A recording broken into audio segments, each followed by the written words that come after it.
안녕하세요. 저는 진담비입니다. 네, 안녕하세요. 저는 최희선입니다. 저희는 여성 영화 채널 편성 PD입니다.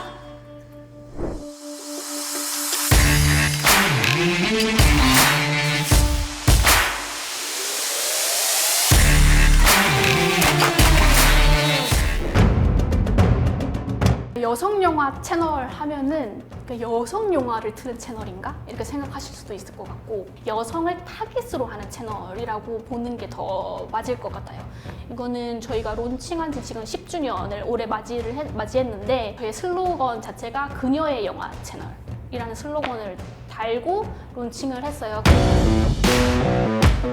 그 17년, 18년 그 시점에 미투 운동이라든지 타임즈업 운동 같은 어떤 그 헐리우드 산업 내에서의 어떤 여성 지위에 관한 그런 운동들이 마침 시작하고 있는 시점이기도 해서 아마 그런 맥락에서 더욱더 그런 여성 서사의 작품들이 뭐 수상을 더 많이 한다든지 각광을 받는다든지 하는 그런 흐름도 있었을 것 같긴 한데, 근데 그때 인상이 되게 깊게 남아있던 게 그 시상식에서 이제 리즈 위더스푼, 니콜 키드먼 이런 이제 배우들이 이제 올라와가지고 연단에서 되게 우리 산업 업계 내에서의 어떤 여성 지위가 얼마나 위축되어 있는지, 그리고 이런 자기를 포함한 다른 여성 제작자들이라든지 여성 배우들이라든지 같이 일했던 여성 스태프들과의 어떤 연대, 그런 말을 하면서 우리가 지금 이뤄낸 이런 수상, 이런 성공 같은 게 우리의 어떤 연대에서 이루어진 결과라고 생각을 한다. 앞으로도 어떤 여성이 이런 업계 내에서의 어떤 차별을 이겨내고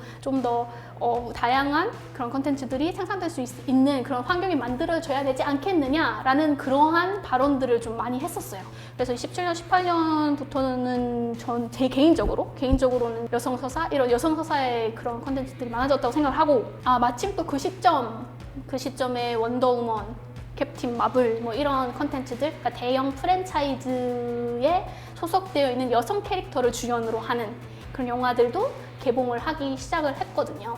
근데 이런 경우는 조금 더 주목을 해봐야 될 게, 그런 대형 버짓이 들어가는 영화에 여성 주연이 쓰였다는 것 자체가 굉장히 큰 일이라고 그 업계 내에서 보실 수가 있어요. 왜냐하면 약간의 편견 같은 게 있거든요. 여성 주연의 영화들은 성공하지 못한다, 내지는 뭐 여성 감독이 큰 그런 버짓의 영화를 끌어나갈 만한 그런 힘이 없다, 연출력이 없다, 뭐 이러한 업계 내에 암암리 있었던 그러한 편견들이 약간 깨지는 그런 효과를 낼 수 있는 측면도 있어서, 그러한 뭐 여성 영웅, 여성 히어로물이 나왔던 그 시점이 되게 어떤 분기점 같은 거라고 볼 수도 있을 것 같아요. 근데 작년에 딱 그 영화계 화두였던 게 어떤 신진 여성 감독. 그렇게 이제 여성 감독들의 어떤 그런 활약상이 두드러졌던 해라고 할 수가 있어요. 그래도 제일 쉽게 말씀드릴 수 있는 거는 작년에 개봉했던 한국 영화 중에서 스코어 10위권 이내에 여성 감독이 연출한 게 3편. 82년생 김지영 있고, 돈, 그리고 가장 보통의 연애. 11위였던 말모이 같은 경우도 여성 감독, 엄윤아 감독님. 감독이었어요. 그리고 벌새 김보라 감독님 같은 경우도 상업 영화는 아니지만 어떤 세계 유수 영화제에서 되게 굉장히 상을 휩쓸었었기 때문에 그런 신인 감독들의 발견이 두드러졌던 해였고, 그러니까 순제작비 30억 원 이상의 상업 영화 49편 중 5편이 여성 감독이었거든요. 근데 17년에는 0명이었고요. 18년에는 1명. 좀 유의미한 수치인 것 같아요. 그게 네. 여성 감독은 그 대형 자본이 들어간 영화를 이끌 수 없다라는 그런 편견이 조금 있었는데, 그 부분에 대해서 아니다, 우리 여성 감독도 할 수 있다, 뭐 그런 식의 상징성을 가지는 뛸 수 있기 때문에. 네.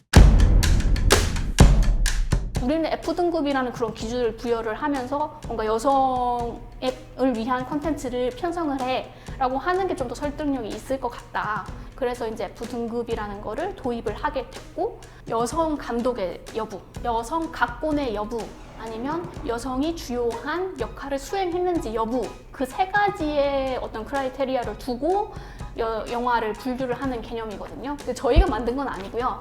2014년도에 영국의 베스트 필름 페스티벌이라는 영화제가 있는데, 그쪽 영화제에서 기획한 개념이에요. 이제 그쪽 영화제 쪽에서도 이 F등급이라는 거 처음 도입한 이유는 프레임 안에 존재하는 어떤 여성 배우라는 인물이 있을 거고 그 프레임 바깥에, 그러니까 카메라 뒤에서 활동하는 스텝 중에서도 여성 플레이어들이 많을 텐데 그런 양쪽의 그런 플레이어들에 조금 더 스포트라이트를 주자. 왜냐하면 영화 산업 내에서의 어떤 여성의 숫자적인 측면에서도 그렇고 지위적인 측면에서도 그렇고 소외되어 왔다고 생각을 하고 있기 때문에, 그래서 방금 말씀드린 그 여성 감독, 여성 각본, 여성 주연 여부 그 중에서 하나 이상 해당이 되면 F등급을 부여를 하고 있고요.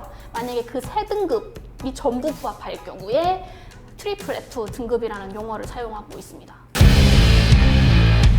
그냥 가장 쉽게 생각하는 거는 편성 PD라고 하면 어느 시간대에 어느 프로그램을 꽂을지를 결정하는 사람인데, 그거를 좀 더 넓게 생각을 해보면 그 시간대에 어떤 프로그램을 꽂을지를 결정하기 위해서는 그 시청률이나 그런 데이터를 또 분석을 해야 되는 작업이 선행이 돼야 되고, 그리고 연간 뭐 8,000시간 가까운 시간을 채우기 위해서 그 예산 같은 걸 짜는, 그러니까 사업 계획을 짜는 역할도 편성 PD가 하고, 또 이제 방송이 끝난 다음에는 시청률 분석을 해서 이 시간대로 다른 데로 옮겨야겠다 하는 전략을 세우는 일도 하고, 그러니까 편성 PD라고 하면 채널이 돌아가는 그거 모든 걸 약간 총괄하는 그냥 매니저. 저희가 영화 채널을 담당을 하면 회사에서도 영화를 계속해서 보게 돼요. 저는 진짜 많이 볼 때는 하루에 한 2편 보기도 하거든요. 근무 시간에. 네, 근데 그러면 정말 근무 시간이 훌쩍 지나가요. 왜냐면 네. 영화 한 편이 보통 2시간 정도 하니까. 19금 같은 경우는 저는 화면을 다른 영화들은 좀 전체 화면으로 보는데 19금 영화는 좀 줄여가지고 화면을 좀 보거든요. 저는 그냥 봐요. 대담하게. 그냥. 네, 열심히. 저도 처음에 이제 영화 채널로 막 왔을 때는 막 그런 장면 볼 때 막 눈치 보고 그랬는데, 이제는 너무 많이 보니까 그냥 아무 생각 없이 네, 약간 보고. 기계적인 게 되긴 네. 하는 것 같아요. 네. 레볼루셔너리 로드라고 그 레오나르도 디카프리오하고 케이트 윈슬렛이 주연한 네, 영화가 있어요. 영화인데요. 그 상도 많이 받았거든요. 근데 이게 사실 좀 옛날 영화라 가지고 저희가 시네프트를 오기 전에 구매했었던 작품인데, 그 케이트 윈슬렛하고 레오나르도 디카프리오가 부부로 나오는데 남자는 반말을 하고 와이프는 남편한테 존댓말하는 그런 식으로 이제 한글 자막이 달린 거예요. 그런데 그 당시에는 그 부분에 대해서 문제 의식이 별로 없었었나 봐요. 그래서 그거를 그냥 그대로 이제 반영을 했었는데, 왜 둘이는 부부 관계인데 왜 남자는 반말을 하고 여자는 존댓말을 하냐, 부부면 동등한 관계지 않냐, 이런 식으로 피드백이 와서 마침 저희가 또 그 피드백이 들어왔을 때 영화를 다시 제작할 수 있는 재구매를 한 상황이었거든요. 출판 제작 업체에다가 이러이러한 의견이 있었으니까 이 부분을 좀 반영을 해서 번역을 할 때 좀 신경을 써달라라고 요청을 해가지고 반영을 해서 나가게 되었습니다. 굉장히 저희가 시청자분들이 저희가 생각하는 것보다 되게 세심하게 그 영화 컨텐츠를 소비하고 있다라는 걸 다시 한번 좀 느꼈어요. F등급은 사실 어떤 도구 같은 거예요. 왜냐하면 여성이 그 영화 산업이든 어떤 미디어 산업이든 그런 산업 내에서의 뭔가 소외되어 왔던 그런 거를 조금 더 강조하기 위한 도구로서 F등급을 이제 들여온 거죠. 여성 감독이 별로 없었다, 여성 작가가 없었다, 여성 배우가 없었다, 뭐 이런 걸 얘기하기 위한 도구인데 사실 그거의 여부는 중요하지는 않거든요. 제가 생각할 때는 그 뭐 각본을 누가 썼냐, 연출을 누가 했냐가 문제가 아니라 여성의 시선으로 여성의 이야기를 다룬 컨텐츠가 이때까지 많이 없었다. 그러니까 그거를 보여줄 수 있는 컨텐츠라면 좋은 여성 영화다라고 생각을 하기 때문에, 그러니까 나의 이야기를 그러니까 타자화된 대상이 아니고 내가 어떤 주체적인 어떤 주인공으로서 나의 이야기를 펼칠 수 있는 그런 이야기가 나오는 영화라고 하면 좋은 여성 영화다 이렇게 생각을 해서 여성 영화는 나의 이야기다 이렇게 정의를 내리고 싶습니다. 이 시기가 지나면 이게 되게 보편화될 거라고 저는 생각을 좋은 하거든요. 얘기예요. 그러니까 보편화되어야 되겠죠. 결과적으로는. 그러니까 여성 영화가 특별한 게 아닌 게 되어야 맞는 거예요.